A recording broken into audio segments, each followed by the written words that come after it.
Olá, seja bem-vindo ao nosso canal Central Filosófica, você que clicou neste vídeo. Você sabe o que é fisiocracia? Será que a fisiocracia, será que ainda faz sentido em nossos tempos falar de fisiocracia? O que é fisiocracia? Para que serve a fisiocracia? Qual é a relação da filosofia com a fisiocracia? Se você quer acompanhar a discussão sobre esta e outras questões, fiquem conosco até o final deste vídeo.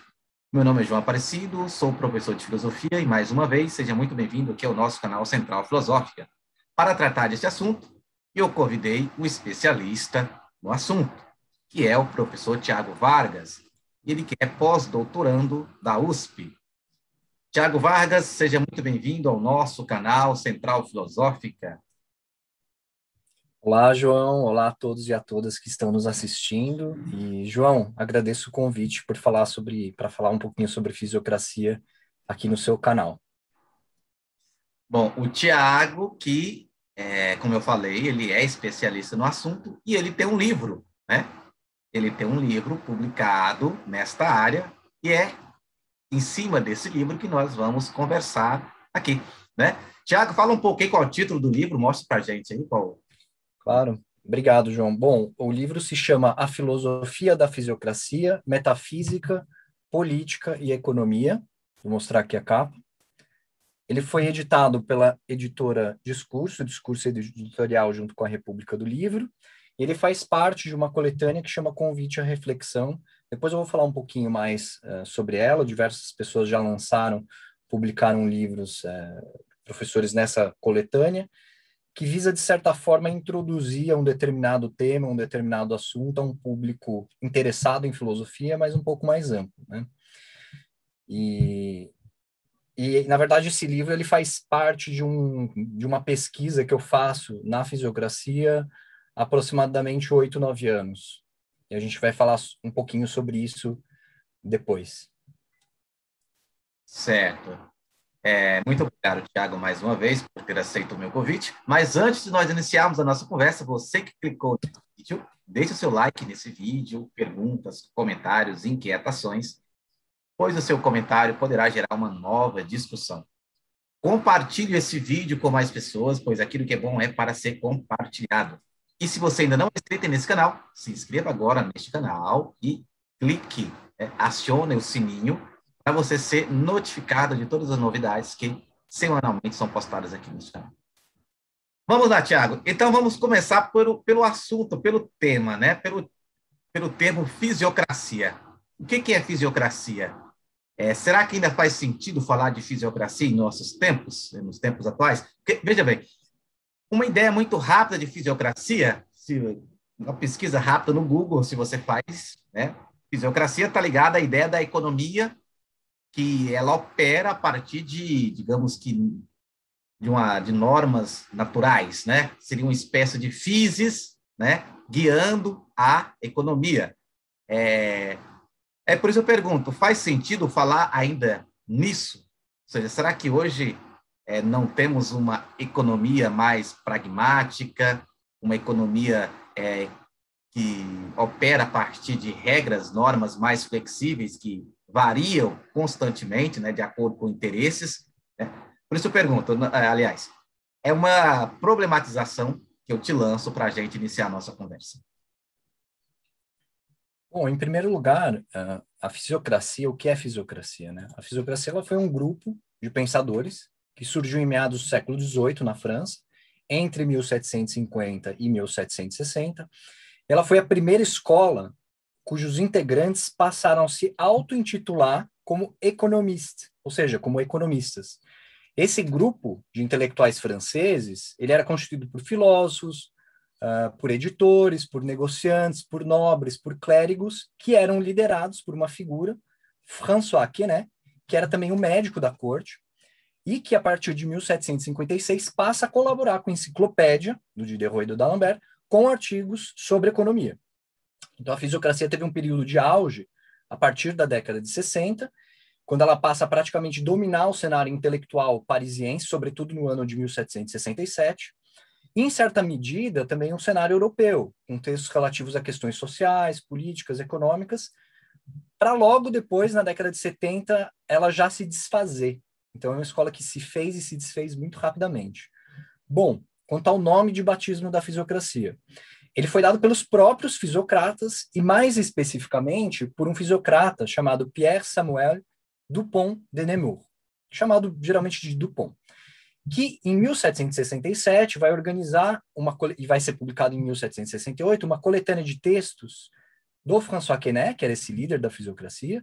E essa coletânea ela vai ser publicada justamente com o título Fisiocracia ou Constituição Natural do Governo Mais Vantajoso ao Gênero Humano. Então, a palavra fisiocracia vai ser, na verdade, a composição de duas palavras de origem grega. A primeira é physis, ou seja, a natureza, e a outra vai ser kratos, ou seja, o poder ou autoridade. Então, a palavra fisiocracia vai ser geralmente explicada, quando a gente fala em português, como sendo o governo da natureza. E os fisiocratas, provavelmente, eles são mais conhecidos das pessoas, que já ouviram falar deles, por duas coisas. A primeira é a frase laissez faire, laissez passer. Deixe ir, deixe passar, que vai virar uma espécie de divisa ou de mantra, por assim dizer, do liberalismo econômico. Essa interpretação da fisiocracia ao meu ver, ela é muito redutora e muito problemática. E a gente vai conversar sobre isso mais adiante, tá? Por causa da teoria do governo fisiocrático, isso tem muito, muito problema. A segunda coisa pela qual os fisiocratas são muito ainda célebres e conhecidos, e até hoje esse talvez o grande legado fisiocrático, é o quadro econômico, chamado em francês de tableau économique, que é um quadro visual no qual você tem vários zigue-zagues que vão fazer uma representação geométrica de como se dá a produção e a circulação das riquezas no conjunto da sociedade. Ou seja, hoje o quadro ele vai ser considerado como um dos primeiros modelos econômicos ou matrizes intersetoriais, para utilizar um termo do Rolf Kuntz, que é um outro estudioso da fisiocracia aqui no Brasil. Ou seja, o quadro vai ser visto como um dos primeiros, como uma primeira ferramenta teórica que vai representar os processos econômicos que acontecem em diversos setores da sociedade. Então, a fisiocracia é um grupo que vai surgir no final da década de 1750, na França. Ela ainda vai ser, no final da década de 50, ela ainda vai ser muito restrita a duas pessoas, que é o Quesnay, que era o líder, e o Marquês de Mirabeau, que é super importante também. A gente vai falar mais sobre ele hoje aqui. E a fisiocracia vai alcançar o seu auge em meados da década de 60, para então praticamente desaparecer a partir de 1770. O lugar da fisiocracia nas ideias econômicas, e aí partindo um pouquinho já para a sua segunda pergunta, é um pouco ambíguo, porque a hora eles vão ser considerados como ingênuos defensores de uma teoria da exclusividade da agricultura, ora eles vão ser vistos como os geniais formuladores da circulação do capital. Tem horas que eles vão ser vistos como defensores de um governo despótico, ora eles vão ser vistos como anunciadores de um liberalismo econômico.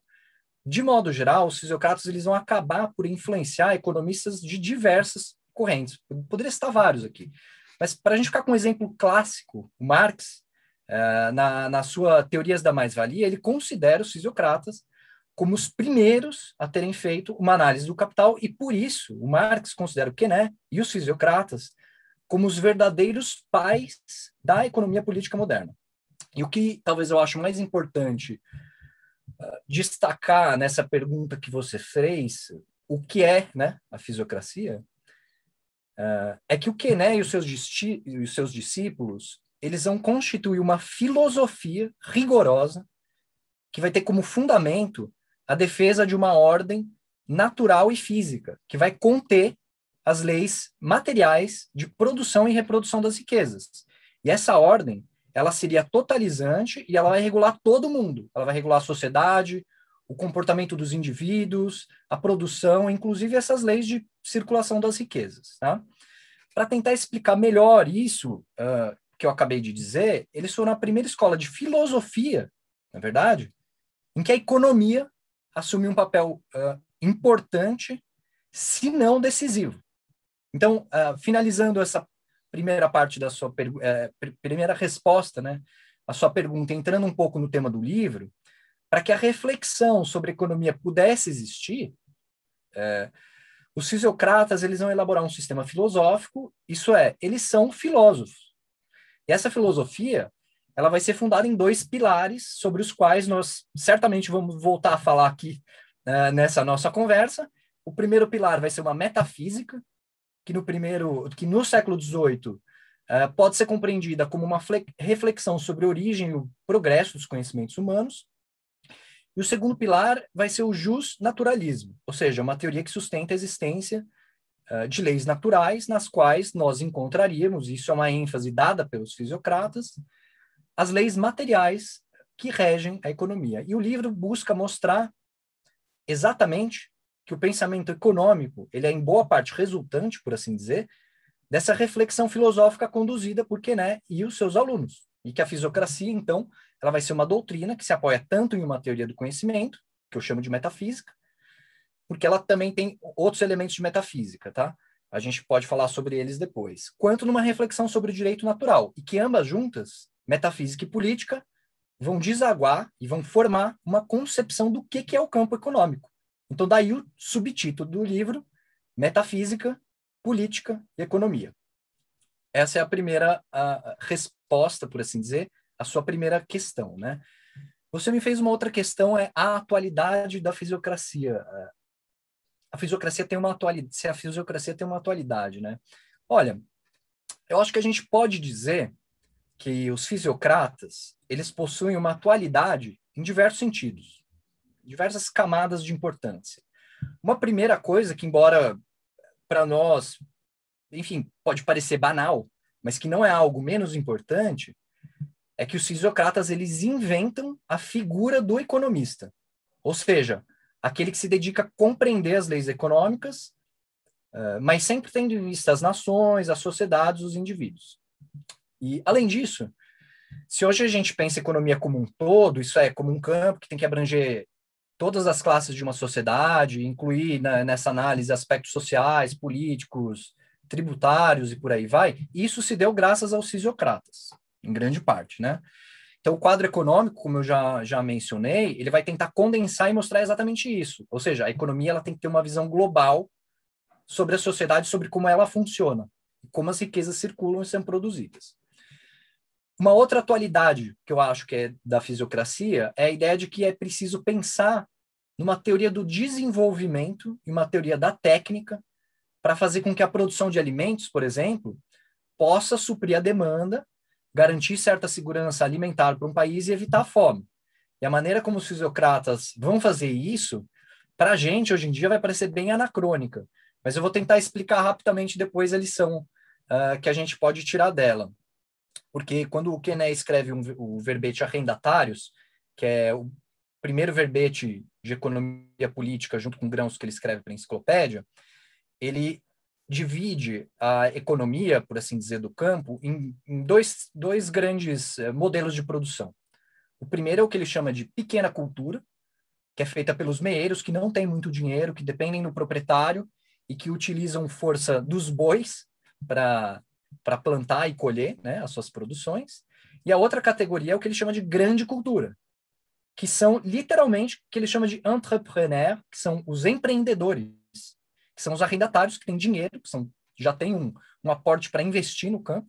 Então, eles compram mais produtos, utilizam força dos cavalos, que para o Quesnay seria uma força mais resistente, mais produtiva, maior. Com isso, eles vão gerar mais empregos no campo, vão gerar mais produtos para a alimentação das pessoas e da nação em geral. Com isso, eles vão lucrar mais e vão garantir que as pessoas não tenham fome e tenham trabalho.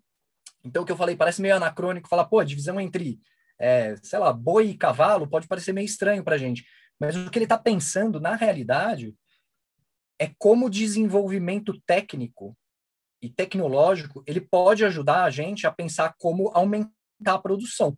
Então, isso é muito atual ainda, né? A gente pode relacionar isso, por exemplo, à Revolução Verde que ocorreu, com todas as diferenças e más consequências, né, que a gente pode tirar disso, mas que aconteceu em diversas partes do mundo no século XX, inclusive no Brasil, né, por exemplo. A gente também pode pensar, por contraste, em como os economistas, hoje em dia, talvez se assemelhem muito mais aos fisiocratas do que as figuras liberais como Smith ou como Hume, que geralmente são reivindicadas por esses próprios economistas. Essa, na verdade, ideia que eu estou te falando é uma ideia que a gente tem num grupo de estudos sobre economia que a gente tem na USP, que agora também tem professores e professoras de outras universidades, e a gente tem debatido essa ideia há algum tempo, tá? É uma ideia um pouco coletiva nesse sentido.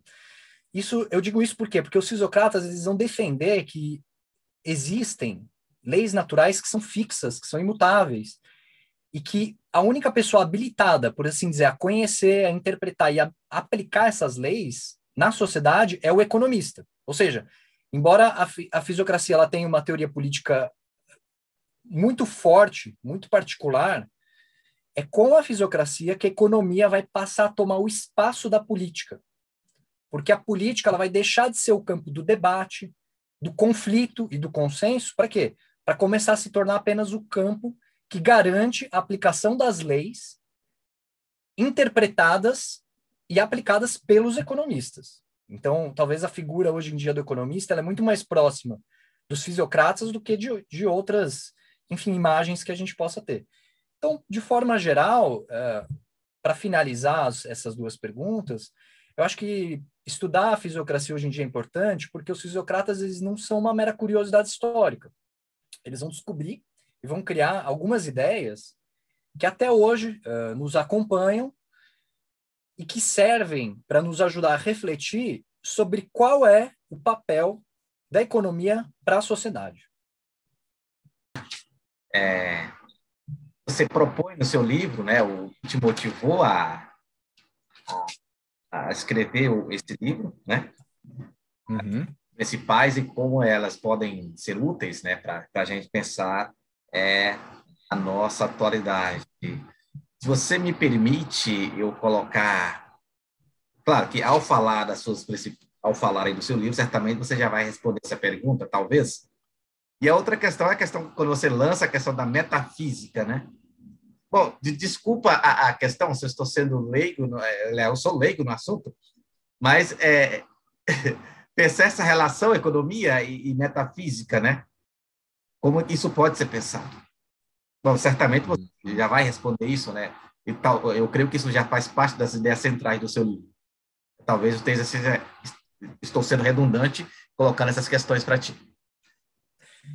Para a gente falar um pouco também sobre o livro, né? E eu agradeço a pergunta sobre o que é esse livro que eu acabo de publicar. Eu vou falar um pouco sobre essa questão metafísica, né? Mas antes de falar do conteúdo, eu só gostaria de contextualizar a publicação em 3 pontos importantes.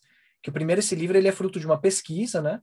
Sobre o surgimento da economia política nos discursos filosóficos da modernidade. É uma pesquisa que eu iniciei em 2012, mas que ela vai tomando mais fôlego a partir de 2014. E de lá para cá eu vou frequentando os textos e livros diariamente dos jornais fisiocráticos, obras fisiocráticas, também traduzi alguns desses textos, né? Então, esse livro que eu estou lançando, apresenta um pouco o resultado desse trabalho. Em segundo lugar, esse livro foi publicado pela Discurso, faz parte da série Convite à Reflexão, como eu falei, que é para um público interessado em filosofia, mas que não necessariamente é especialista no assunto, ou seja, essa coleção tem livros escritos por pessoas que conhecem bem o assunto, sobre os quais elas estão escrevendo, mas escritos numa linguagem mais acessível, por assim dizer, sem perder o rigor, mas mais acessível. Então, nesse livro, A Filosofia da Fisiocracia, por exemplo, eu segui o rigor, né, que é exigido de uma pesquisa acadêmica, mas buscando uma linguagem um pouco mais acessível, um pouco mais agradável, que vai apresentar a fisiocracia, para quem não conhece, tudo bem? E os seus principais pontos para um público leitor mais amplo, tá? E aí, em terceiro lugar, para finalizar, eu vou entrar no conteúdo do livro, vamos falar de metafísica. A ideia do livro ela foi justamente suprir uma lacuna, por assim dizer, bibliográfica sobre o tema da filosofia na fisiocracia.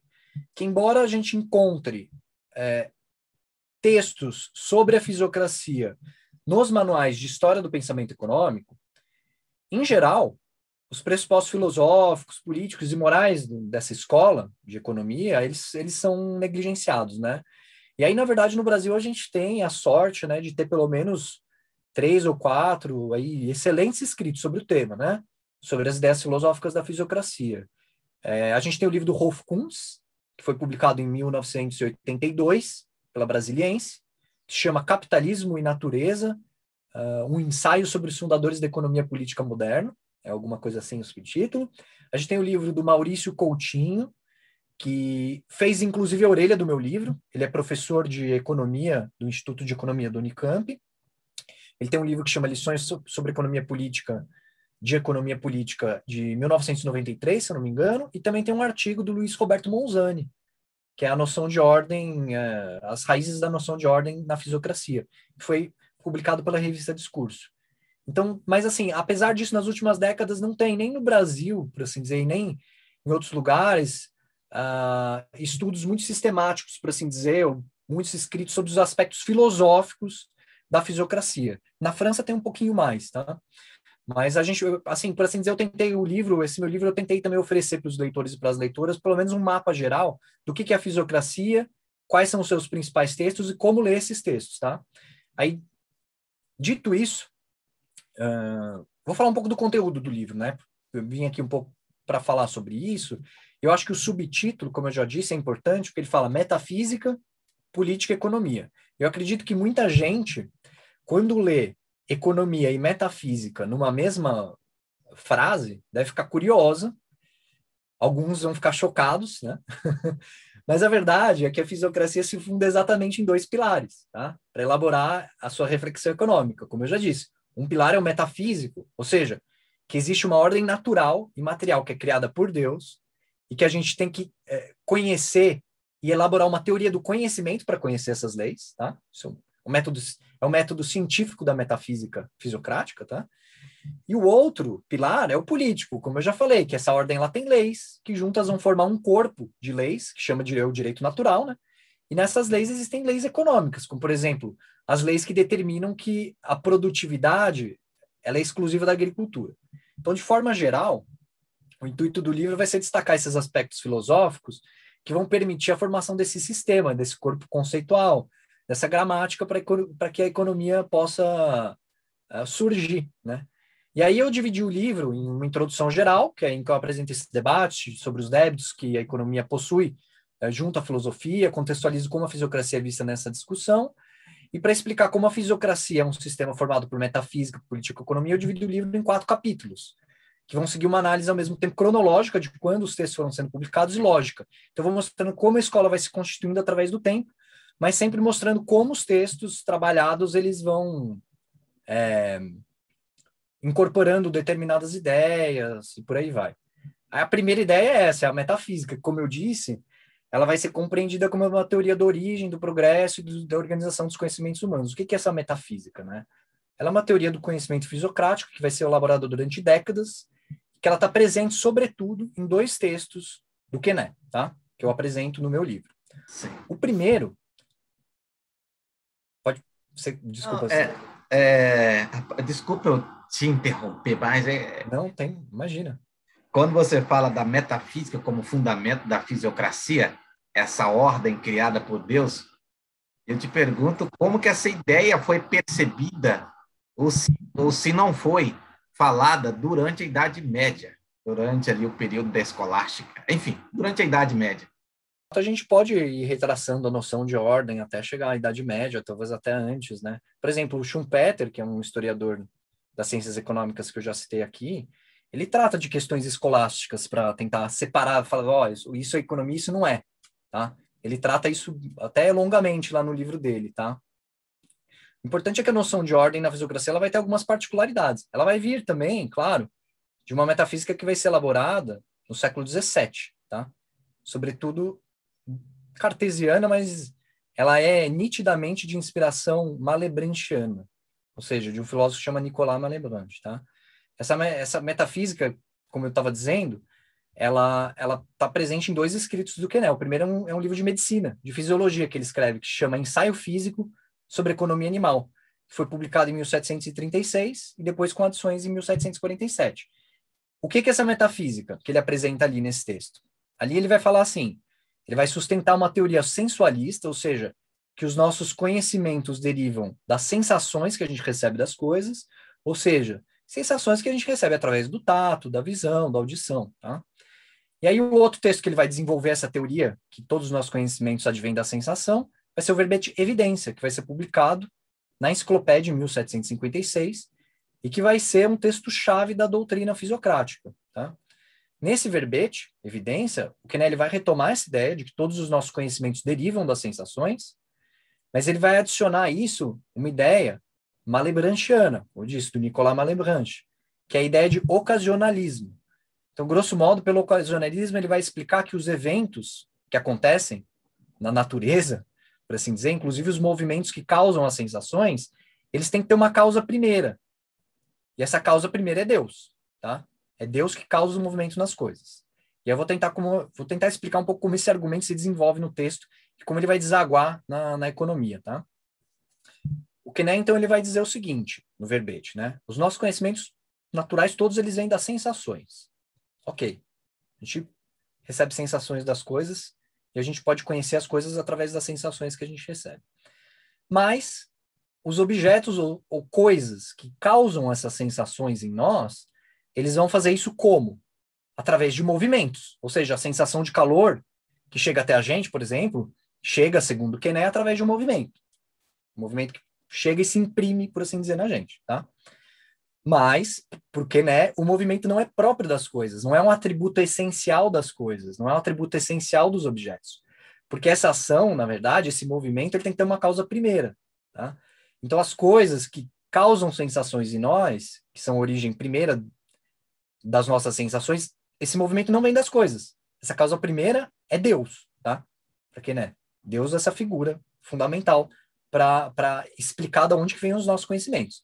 Então, essa posição é ocasionalista, como a gente chama, porque o Quesnel ele faz com que Deus tenha o estatuto de causa eficiente do movimento dos corpos. Ou seja, para ajudar um pouco a explicar e entender isso, a gente conhece pelas sensações dos objetos externos, que causam alguma impressão na gente, mas esses corpos externos não contêm em si a causa do seu próprio movimento, que é apenas Deus que pode ser a causa eficiente primeira. Ou seja, o movimento não é a essência do corpo ou do objeto. Ele é uma causa ocasional, tá? Cuja origem é Deus. Então, os corpos só se movem, os corpos apenas sentem, e os indivíduos apenas pensam porque Deus efetua um primeiro movimento no sentido de realizar essas mesmas causas ocasionais. E aí as pessoas estão se perguntando, ok, mas assim, o que isso tem a ver com economia, né?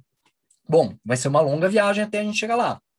Mas a ideia é a seguinte, que como é só Deus que pode dar movimento e regenerar as coisas, fazer com que as coisas cresçam, por assim dizer, entrem em ato, os trabalhadores agrícolas que trabalham no campo, eles vão ser considerados como a única classe que, de fato, trabalha com uma matéria viva, ou seja, que é uma matéria em movimento, que é uma matéria que está em perpétua reprodução. E aí, por esse motivo, eles vão ser chamados de classe produtiva. Então, o termo classe produtiva já deriva um pouco dessa concepção de onde vem o movimento do mundo, tá? Então, a produtividade ela tem a ver não com a utilidade de um objeto, mas com a capacidade de o objeto receber um movimento e se regenerar. E aí os fisiocratas descrevem a agricultura como atividade divina, exatamente por causa disso. Quando Deus dá um movimento por um grão, por exemplo, que germina, cresce e vira o trigo, essa criação divina está oferecendo um trabalho gratuito que vai ser incorporado às produções agrícolas. E esse trabalho incorporado ele vai ser traduzido em termos de produtividade e de valor na economia. Já, por exemplo, tem outra classe que ele chama de estéreo, que é a classe dos industriais ou do comércio. E por que ele chama de estéreo também? Não é por uma questão de utilidade, a indústria e o comércio são importantíssimos, na verdade, na fisiocracia. Mas eles simplesmente são chamados de estéreis porque eles não trabalham ou não estão trabalhando sobre uma matéria que tem movimento, é uma matéria já morta, que não se reproduz. E por ela não se produzir, por ela não ter movimento próprio, por isso que vai chamar ela de classe estéreo. Então, você tem classe produtiva, que é a classe agrícola, e a classe estéreo, que é a classe dos comerciantes, ou dos industriais, ou quem trabalha com matéria morta. Por exemplo, vou tentar dar um exemplo para ficar talvez um pouco mais claro do que isso quer dizer. Quando nasce uma árvore, né, porque, por exemplo, a árvore germina e nasce. Quando ela está nascendo e está em ato de crescer, essa árvore ela está em movimento. Ela está em ato, assim. Ela estava em potência, que é o grão, e ela está em ato, ou seja, ela está em movimento, ela está crescendo, tá?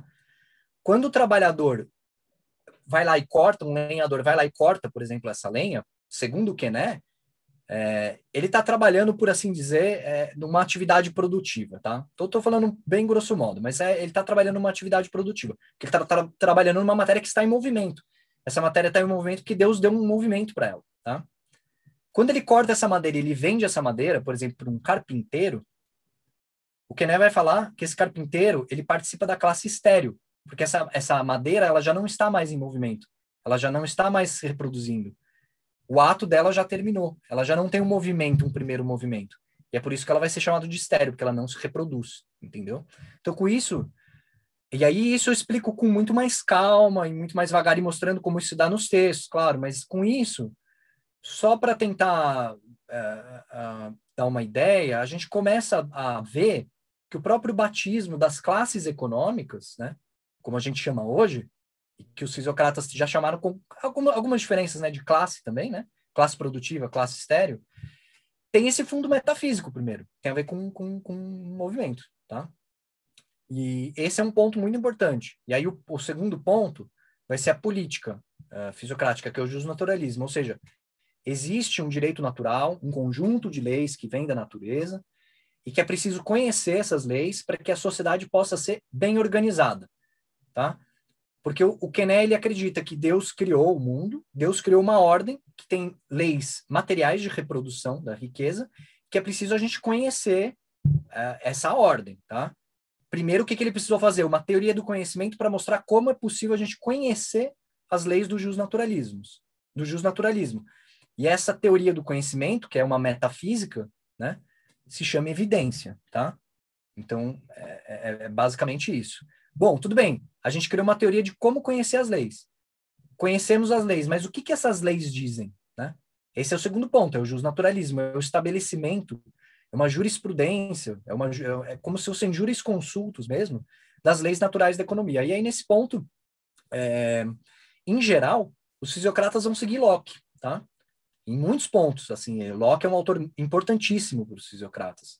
Sobretudo para o Le Mercier de la Rivière, que publica, em 1767, o livro mais importante, é difícil falar mais importante porque o Quesnay publicou os mais importantes, mas um dos mais importantes da filosofia política fisiocrática, que chama A Ordem Natural e Essencial das Sociedades Políticas. Foi publicado em 1767, teve grande aceitação esse texto, inclusive filósofos e pessoas célebres, como, por exemplo, Diderot, elogiaram muito o livro, tá? E ali você vê a influência de Locke, Qual o nome do livro? de cabo a rabo, quase. Qual o nome do livro? O nome Chama A Ordem Natural e Essencial das Sociedades Políticas, escrito por Le Mercier de la Rivière. Esse texto, pelo menos a parte, eu diria, mais teórica, né, dele, foi traduzida para o português por mim e por um outro colega, o Leonardo Miller, e está numa coletânea, né, de textos fisiocráticos que saiu pelo Nesp, cuja seleção e tradução de textos eu fiz junto com o Leonardo, né. Então é muito, como eu estava dizendo, eles se fiam muito em Locke. Por quê? Porque eles pensam, por exemplo, que o governo surge somente para garantir a boa aplicação do direito natural, tá? Por exemplo, o direito natural à propriedade. O governo surge para assegurar um direito natural que já pré-existia. Tá? Então, eles pegam basicamente as ideias de Locke para aplicar a teoria política com uma diferença, diferenças fundamentais. Tá? A primeira diferença, que é gritante, é que os fisiocratas, apesar dessa grande influência lockeana, eles não são contratualistas, ou seja, para eles não tem um momento em que os indivíduos resolvem, pela razão, se reunir e fazer um contrato para entrar em sociedade. Apesar deles também partirem da premissa de Locke, que desde o primeiro estado de natureza os indivíduos têm razão, a razão está desenvolvida, eles fazem o uso da razão, para eles não tem um momento em que eles resolvem ali se reunir e falar, não, vamos entrar numa sociedade e fazer um contrato. Não, para os fisiocratas isso é um processo histórico, tá? Que acontece de forma, na falta de um termo talvez melhor, natural, tá? Eles acreditam numa ordem natural, né, que rege os homens. É como que se essa ordem natural ela não obriga de forma clara, né, como a lei positiva, mas ela impulsiona, né? É como se fosse... Porque a questão dos contratualistas que eu vejo, eles até não negam, né, essa ordem natural. Tanto é que Locke fala, até o Hobbes fala das leis naturais, né? Mas acontece que o problema, principalmente para hobbies, é que essas leis naturais elas não obrigam, né? Elas não têm esse poder de obrigação, né? E em Locke também, o Estado de natureza não tem esse poder de as leis naturais não têm esse poder de obrigação, por isso o Estado civil, né? Me parece que na medida que você fala, os fisiocratas parece que já é algo natural, né? Essa ordem natural ela já impulsiona os homens a agir, não é isso? Seria mais ou menos assim? Exatamente, não, exatamente, João. A ideia vai por aí. A ideia vai por aí mesmo, porque é por isso que a gente precisa primeiro falar de o que eu chamei de metafísica, né? Que é essa teoria do conhecimento, de como que o movimento é gerado, como que a gente pode conhecer essa ordem, o que que essa ordem, como ela é formada, como ela se constitui, como ela causa sensações, como ela é causa também do nosso conhecimento, né? Por quê? Porque se a gente tem uma teoria que explica como a gente pode conhecer essa ordem e as leis que derivam dela, se a gente explica, bom, essa teoria é boa, ela funciona, a gente consegue conhecer a ordem natural e as suas leis. Então a gente pode aplicar as leis. Quer dizer, então tudo bem. Se a gente tem uma teoria para conhecer e a gente conhece, a gente pode interpretar e a gente pode aplicar, tá? Então, claro, a ordem nos fisiocratas ela é muito rígida e muito impositiva. O Smith, por exemplo, o Adam Smith, ele é um dos primeiros a notar de forma clara e contundente, né, que os fisiocratas montam um sistema de economia muito inflexível, né, em diversos aspectos. Porque tudo que sai da ordem para os fisiocratas é algo que precisa ser corrigido. Porque a ordem já é dada, a ordem já é criada de antemão. Então, basta os indivíduos se esclarecerem e terem razão suficiente, e aí a pedagogia e a educação entra um ponto importante da fisiocracia, para que eles se eduquem sobre o que é essa ordem e as leis que ela diz, não para que os interesses de forma, sei lá, arbitrária se acomodem para formar o bem público, que é uma ideia liberal de outra corrente do liberalismo que surge no século XVIII. A corrente liberal dos fisiocratas é assim: os indivíduos precisam conhecer a ordem para que eles adequem o seu interesse ao que a ordem prescreve, tá? Então, as condutas individuais, os comportamentos, como eles devem ser, etc. e tal, é tudo dado de antemão, tudo criado.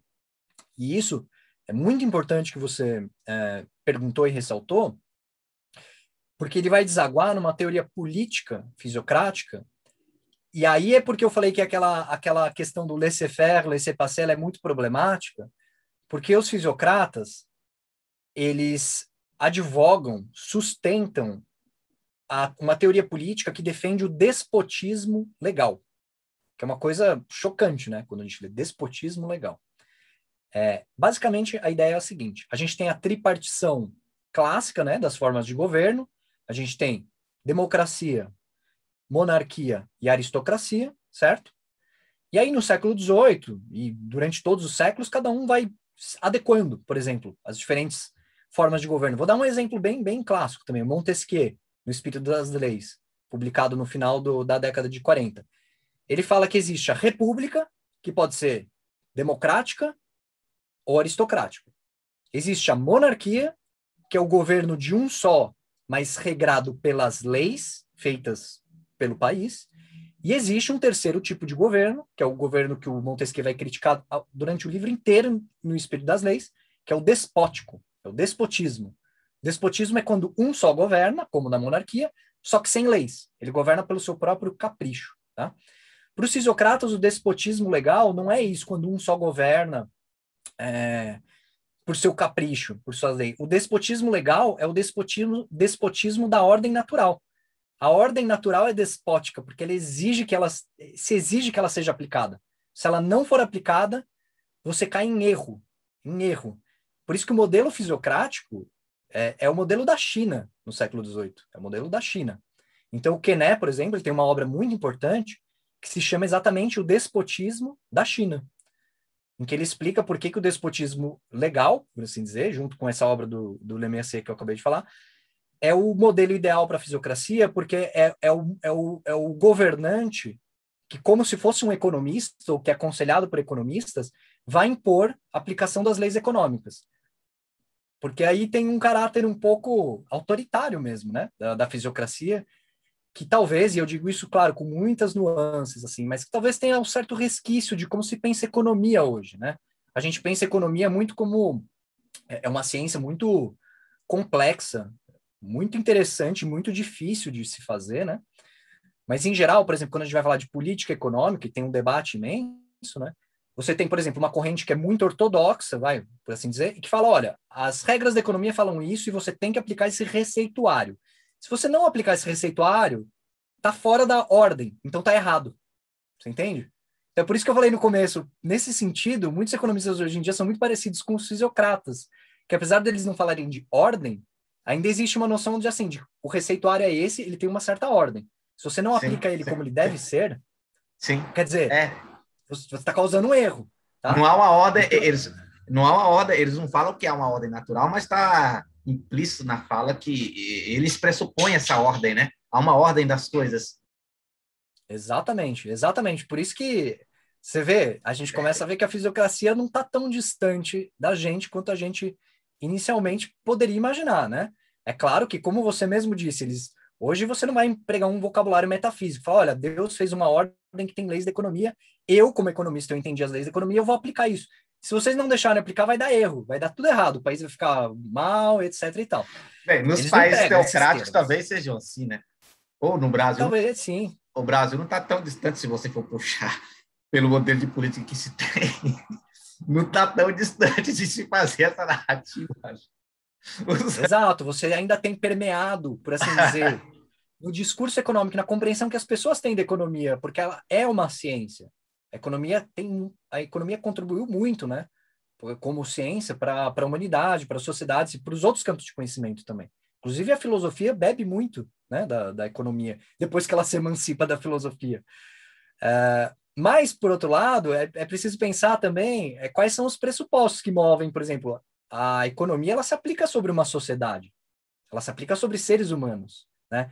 E como que os seres humanos, como os indivíduos, eles interagem em sociedade, né?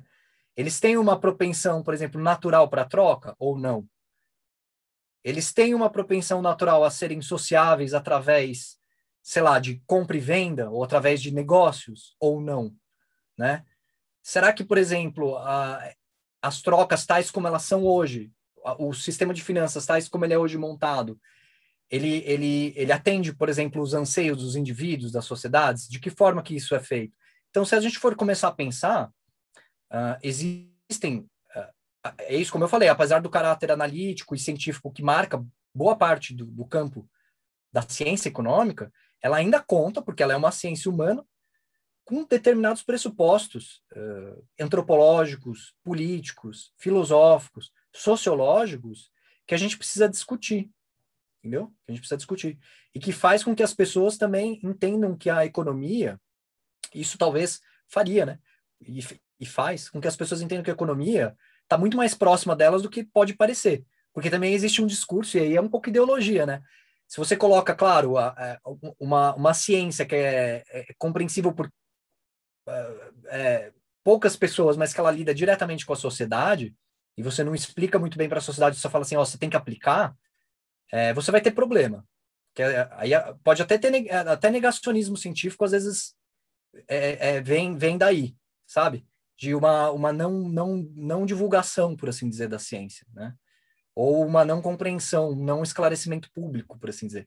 Não que, claro, o público precisa ser esclarecido de cima para baixo, mas você precisa dar os meios críticos para que as pessoas entendam a importância das ciências, de forma geral. E aí eu não estou falando só de economia, né? Eu estou falando de outras ciências, de forma geral. Mas a economia entra um pouco nisso. Porque eu acho que nós temos, de forma geral, assim, no Brasil, sobretudo, eu acho, né? As pessoas não têm, assim, claro, um conhecimento econômico profundo, acho que nem precisariam ter, mas não tem um debate sobre essas bases políticas que formam a economia, como elas agem diretamente na vida das pessoas, por exemplo, na questão dos preços. Inflação é um tema que a gente tem um pouco mais presente na nossa vida social por causa da história brasileira, né? Das nossas políticas econômicas brasileiras, mas de forma geral não se tem muito isso. Então, Thiago, então, para as pessoas comprarem seu livro, como que elas fazem? É com você, né? Em quais livrarias o seu livro está sendo vendido? olha, João, o livro vai ser mais facilmente encontrado na Amazon. Ele é vendido pela República do Livro, que também é da Discurso Editorial, né? Pela Amazon. E aí ele é entregue para qualquer lugar do Brasil. Quem quiser entrar na Amazon e procurar lá a Filosofia da Fisiocracia, vai ver. Se eu não me engano, o livro está lá R$ 30, né? Tem um custo de frete. Aqui em São Paulo também ele vai estar em algumas livrarias e depois eu vou passar o link para você também, se você puder deixar disponível. Por exemplo, livrarias independentes, menores aqui em São Paulo, que, enfim, são ótimas e que eu gosto de frequentar, como, por exemplo, a Livraria Simples. Então, aqui em São Paulo talvez seja um pouco mais fácil para quem quiser comprar na livraria, né? Mas, de forma geral, na Amazon e também num site que chama Livraria das Universidades.